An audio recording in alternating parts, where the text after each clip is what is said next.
You take your money obscene amounts from Wall Street. How did you go from being dead broke to being worth more than $200 million while in government?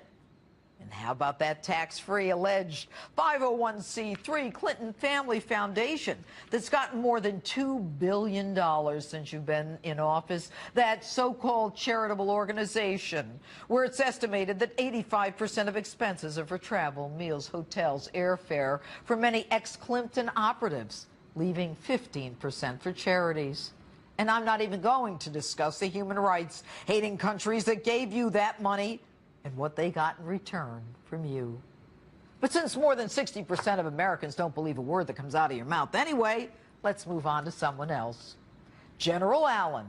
You gotta love that four-star kick-ass Marine drill sergeant barking at the convention.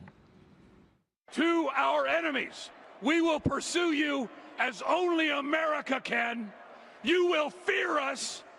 And to ISIS and others, we will defeat you. We know that she, as no other, knows how to use all instruments of American power, not just the military, to keep us all safe and free.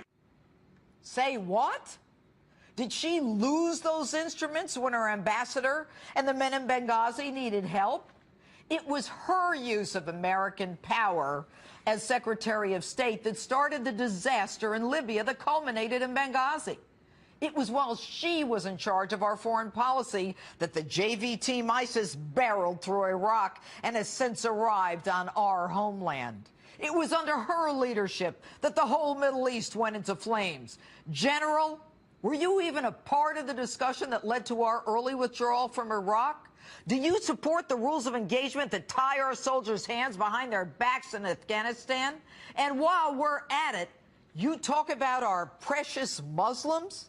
Did you make one peep about our precious veterans dying waiting to see a doctor at the Veterans Administration? Did you object to the sequester, the reduction of our armed forces? With all due respect, General, you belittle yourself.